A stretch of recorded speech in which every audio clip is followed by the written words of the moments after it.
我们通常认为的，在先进基建如此完善的情况下，所有的道路都是安全的，毕竟已经是21世纪了。但可怕的是，许多道路并非如此，甚至有些是如此致命。我觉得它们真的不应该存在。如果你不信的话，那么本期探索号将为你带来现今世界上真正存在的10条最危险的道路。看完了以后，我更好奇的是，你真的敢开吗？第10名，中国的郭亮隧道。中国河南郭亮隧道闻名于世界，被称为世界第9大奇迹。郭亮隧道公路位于河南省，被认为是地球上最危险的道路之一。这条隧道是在1971年由郭亮村的全村人在没有任何机械辅助下，用了5年时间硬生生凿出来的。硬是在悬崖绝壁中一锤一锤凿去了2.6万立方米石方。这条道路位于海拔1700米的悬崖上，同时这座山崖也被称作郭亮崖。我们在欣赏这条道路美丽且危险的同时，也不能忽视他们的这种精神。我认为这是愚公移山搬到现实中的例子了。第9名，错综盘旋的道路。如果你是那种享受驾驶快感的人，那么你绝对应该去意大利，通往斯蒂尔维奥山口，进行一次肾上腺素的野外旅行。这条铺砌的道路位于东阿尔卑斯山，是欧洲最高的道路之一。这条路本身就是工程技术的奇迹，充满了令人兴奋的蛇形路段，只有最有经验和勇敢的司机才能驾驶。当然，在它如此危险的外表下，我们也不能忽视它的美丽。它也被称为世界上风景最美的车道之一。整个道路长 46.8 公里，从博尔梅奥到普拉托和斯特拉维奥，共有48个发夹弯，在切瓦达拉的壮丽山峰之间雕刻出的一条路。当你驾驶它的时候，它会让你看起来好像在通往天堂的无尽之路上。如果你不太小心，那就是你最终的归宿。这条路不断的来回切换，从最高处出发，大约需要2小时才能开完全程。第8名，挪威大西洋路。从视频中我们就能看出来，这是一条壮观且美丽的公路，可也不要只关注它美好的一面，同时它隐藏着致命的危险。在一段奇妙的旅程中，穿过在海上扭曲的桥梁。意外的是，这条路也是挪威第2大旅游目的地，许多人被这条危险且美丽的道路慕名而来。它始建于1983年，其特点是完全融入了此地环境。在工程持续的6年里，多达12场飓风级别的风暴，绝对是一项说得出口的记录。这条路超过8公里长，有8座横跨海面的桥梁。这条路的主要特点正是桥上的弯曲，最长达到260米，形成了一个壮观的曲线，以至于它似乎融入了所有的物理定律。试着想象一下，你正行驶在这条弯弯的柏油路，行驶在北大西洋波涛汹涌的海面上，高达几米的海波浪向你车身击打过来。这也正是挪威的莫罗莫斯托尔县的人每次出远门都必须要经过这条路的事情。这条路非常危险，在任何时候，你的车都可能会被超级强大的风和海浪无情的击中。第7名，尼泊尔卡纳利公路。卡纳利公路是尼泊尔的一条重要公路，位于加德满都西北部的卡纳利地区，这是尼泊尔最偏远、最不发达的地区。对于第一次开这条路上的人来说，这是世界上最危险的一条路。周围如此险峻，地面如此糟糕，这条高速公路布满了极其狭窄的大块岩石，巨大的山体滑坡，无数的坑洞，一些被洪水淹没的地方，疯狂的下降，疯狂的陡峭的悬崖，绝对会让你过目难忘的。最重要的是，有车辆从相反的方向驶来，如果那样的话，只能容纳1辆车。这条路似乎是一条艰难的寻求死亡的道路，但对一些人来说，以上所有的一切都是值得的。卡纳利公路坐落在美丽的群山之中，从那里你可以看到一个田园诗般的完美山谷，下面是一条湍急流动的河流。这个地区的公交车司机似乎已经习惯了，但是在某些时刻，你会在路上看到旁边有一个陡峭的悬崖。当你抬起头时，你会注意到公共汽车司机正在打电话，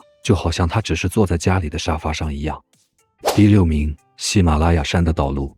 在印度，西藏以其美丽、古老的文化和历史，以及巨大的山脉而闻名，但西藏也很世俗，以拥有整个地球上最危险的道路而闻名。这些道路介于冒险和完全不顾安全之间，每年都有成千上万的肾上腺素迷来到这里，试图在这些致命的道路上行驶。他们中的大多数人最终都对自己的决定感到非常后悔。位于喜马拉雅山脉的印度部分，最著名的探险路线是连接曼乡的道路。在狂热冒险车手中，这条路被称为世界上最高的机动道路之一，但他们只能在春天或夏天开车穿过它，因为在其他的时间，大量的积雪使道路无法通行。但是阳光照耀的表象并没有使这条路更安全。甚至这里的事故数量非常高，主要是由于冰川融化造成的大规模滑坡和地滑，所以这条路绝对不适合初学者。如果你不幸出了事故，在喜马拉雅山周围可没有什么地方能够接受医疗护理。第5名，詹姆斯道尔顿高速公路。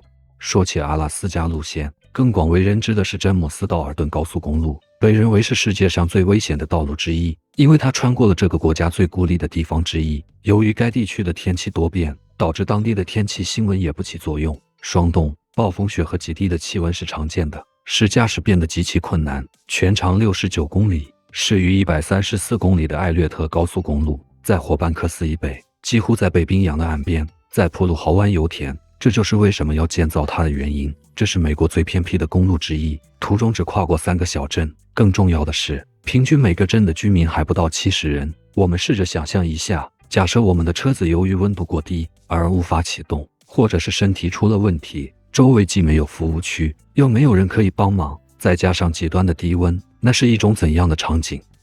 第4名，死亡之路。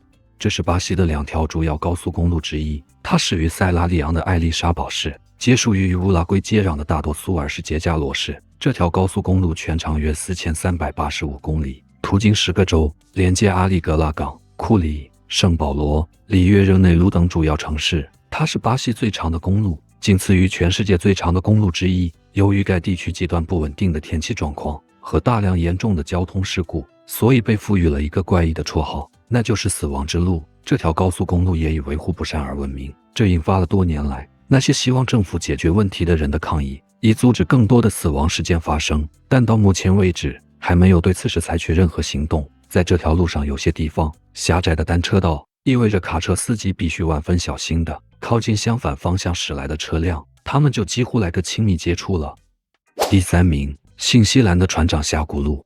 你可别看它平平无奇，我强调你一下，这条路被评为世界上最危险的道路之一。船长峡谷是南岛的一条山区公路，据英国一家驾驶公司称，它是世界上22条最极端的道路之一。途中酒店距离皇后镇需要25分钟车程，位于奥勒姆山休闲保护区，少数几个有勇气开车穿过它的人感慨说，它那难以置信的恐怖就像它的美丽一样。意外的是，这里的死亡人数相对较低，因为只有最专业的司机或某些冒险者才会来此行驶。这条山路有一个巨大的落差，下面就是山谷，这需要超乎常人的专注力、耐心和技巧，以至于需要考验你的综合能力。考虑到这条异常狭窄的道路，它位于陡峭的悬崖中间，在这里驾驶车辆非常困难，所以这条路对公众关闭，我认为是合理的。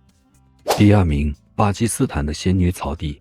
真是个迪士尼名字，这条路还能有多危险呢？但可惜的是，我们被它可爱的名字差点欺骗了。在这里，你稍微走错一步，就会掉下非常长的滑石瀑布，就像草地一样。不得不说，这条路非常壮观，但它也是一条极其知名的高山道路。位于巴基斯坦的吉尔吉特巴尔蒂斯坦地区，这条路完全没有安全护栏，完全没有铺路，而且非常狭窄，接近拐弯尽头时，汽车根本无法通过。它隐藏在仙女草地国家公园，海拔约300米。对于那些有勇气走这条路的人来说，这里的风景与独特，就像电影里的场景一样，但也要随时准备付出代价。由于这条公路是由当地村民修建的，所以这条公路没有经过任何形式的修复。出于显而易见的原因，这已经是老生常谈了。这条路在冬天是封闭的，只有在夏天才可以通行。第1名，不该存在的道路。这条路本不应该存在，你同意吗？左边斜坡的强度是如此之大，我们无法相信任何人都能开车下来而不损坏他们的车。我认为他们是不能的。你敢沿着这条路开车吗？哪怕你是超过10年的老司机，请在下面的评论区中告诉我们你的想法。以上的这10条道路，你敢开吗？我是肯定不敢开的。你还有过哪些危险道路的经历吗？请在下方评论区与我们一起分享。同时请看看现在屏幕上出现的其他很酷的精彩视频。我们下期不见不散。